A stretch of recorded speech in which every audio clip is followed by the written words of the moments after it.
All right, we're here post-game after the Yellow Jackets won their rivalry game against John Carroll, 68-59. In the middle, we've got head coach Cheri Harrer.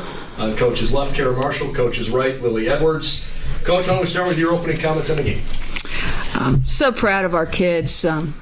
We've been in a similar situation quite often lately, and it hasn't gone as well, and our kids handled it, I thought, in a tremendous way. Second half, we took care of the ball better. We rebounded the ball. The things we talked about, those effort areas, I thought our players did a great job with that. And any win in the OAC is special, but this is the last game of the first round. We'd struggled a little bit. It's a great way to end the first round of OAC play. Lilly, you only played 3 minutes and 20 seconds in that first half and picked up a couple of fouls. How tough is that mentally? You get excited for the rivalry game, you're ready to go, you get in there, and then you have to sit longer than you think. It's definitely pretty frustrating, especially how hyped up everyone was going into the game, but it really wasn't that mentally tolling, just because I have so much confidence in my teammates and I know they have confidence in me, and they were really picking me up after that because they knew the game wasn't over for me, and I kept picking them up off the bench, and so it really wasn't that mentally tolling. Kara, you were fouled 5 times tonight. A couple of them in the act of shooting at 4-6 from the free throw line, 13 points total. But it just kind of felt like in big moments, didn't matter if it was offensively or defensively, you sort of find yourself in spots where you had to make plays. You've played in this game before now. It's a rivalry game. There's a lot of emotions. You can feel it right from the get-go. How do you try to stay calm in those moments? Calm probably doesn't describe it in a game like this because there's so much hype, but just knowing where to be. My teammates are pushing me to be there half the time anyways. So just listening to my teammates, doing what I can for them, and I think team defense leads to team offense. So just not being too big for the moment and taking it step by step. Cheri, you scored 18 points tonight off turnovers. 16 of those 18 were in the second half.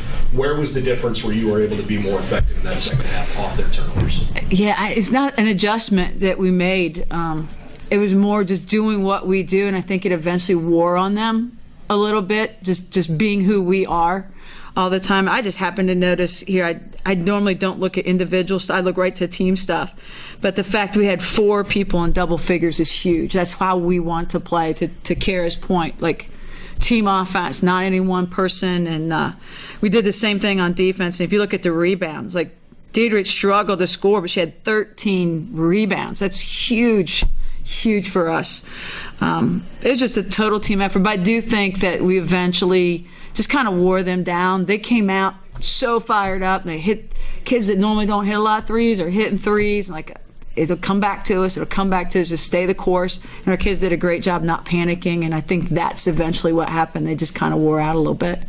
Yeah, Carol, I want to ask you about that beginning of that game, because you're up 6-0, start to get settled in, and then all of a sudden you blink and John Carroll scores 14 unanswered points. What's it like now that you've been in this situation before? This isn't your first time in a game like this. How do you try to talk with your teammates and just say, look, the game's a few minutes old, let's just get back to what we know how to do? We talked about that before the game even started. It's a game of runs, so we knew that going in we were up 6-0, and then you look at the clock or the scoreboard like you said, and it's 12-6.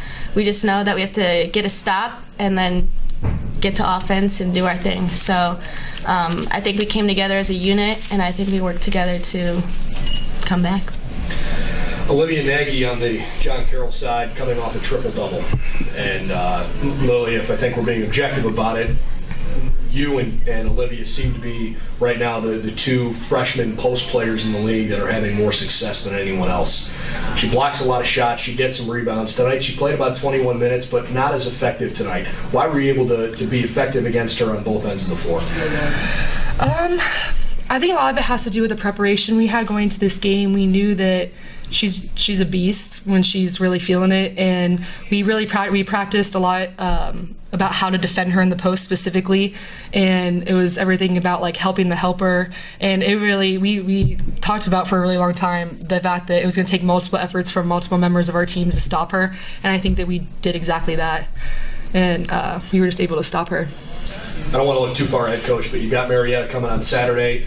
As you said, it kind of starts the second half of the conference schedule, and they nipped you a really close game at the end of the game last time here. How do you balance trying to appreciate and enjoy an emotional win like this with knowing we've got one we got to try to get back on Saturday. They have 24 hours. We enjoy it for 24 hours. We're right back at practice tomorrow afternoon, and when we hit that practice, we switch gears to the next one. But I do want these guys to enjoy this tonight in a safe way. It was raining in the locker room. That's why Yeah. our hair's so wet. Oh, yeah. Thank you for having my back on that.